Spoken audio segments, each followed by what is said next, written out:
Descendance. Il était une fois un village. Dans ce village, de belles fermes et de grandes familles s'imposent sur plusieurs générations. Elles doivent y assurer leur carrière et ainsi permettre à leur descendance de vivre dans de bonnes conditions. Dans ce village, on y rencontre la vie, mais aussi la mort. Dans ce village, le courage vous poussera vers un métier d'artisan ou encore vers un travail de récolte. L'économie et la transaction vous feront bénéficier de prestige. Le voyage est une possibilité de représenter votre famille et d'ainsi lui ajouter du prestige.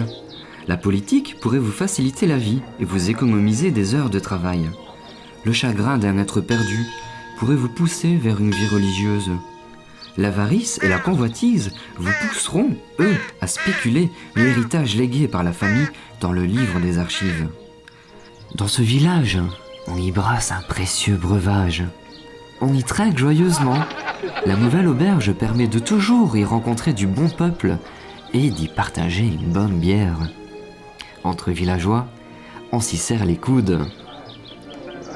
De ce village, la navigation est désormais envisageable. De grandes aventures et un nouveau monde sont à nos pieds.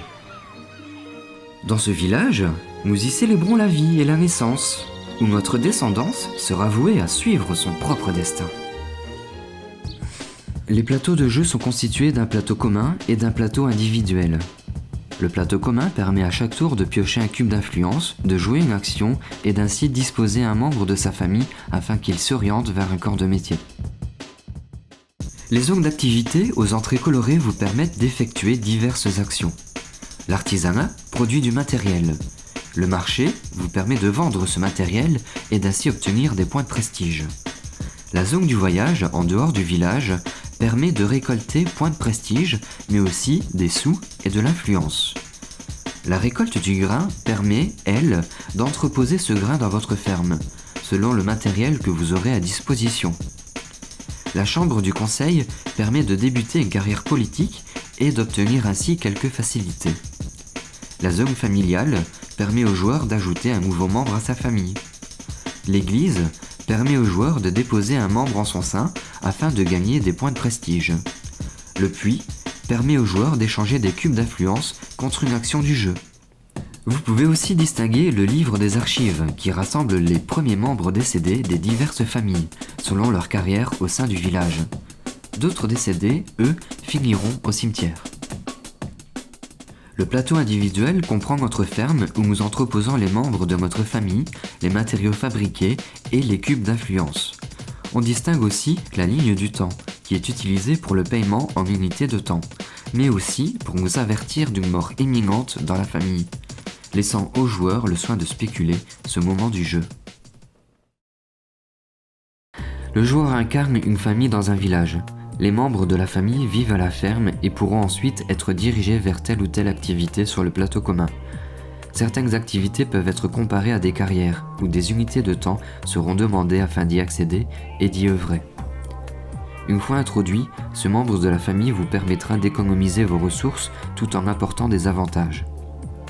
La gestion de la famille comprend le choix d'orientation de sa vie, mais aussi la venue de nouveaux membres, et spécifiquement ici, dans Descendance, leur propre mort. Le jeu s'étalant donc sur plusieurs générations, le joueur devra donc faire face aux conséquences de ces décès, de la cessation d'activité limitant certaines facilités, à l'héritage qu'ils apportent à la famille, à savoir leur présence au sein du livre des archives. Au début de chaque manche avant la phase d'action, des cubes d'influence seront tirés au hasard et posés aux entrées des actions possibles sur le plateau de jeu. Ces cubes d'influence peuvent être interprétés par l'expérience personnelle que vous apporte la vie.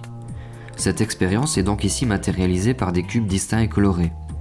Ces cubes sont en fait des ressources qui peuvent être demandées pour telle ou telle action. Il est à signaler que les cubes noirs, eux, représentent la peste et infligeront un malus aux joueurs les piochants. L'obligation de tout piocher au cours de la manche indique donc le fait qu'ils seront piochés quoi qu'il arrive.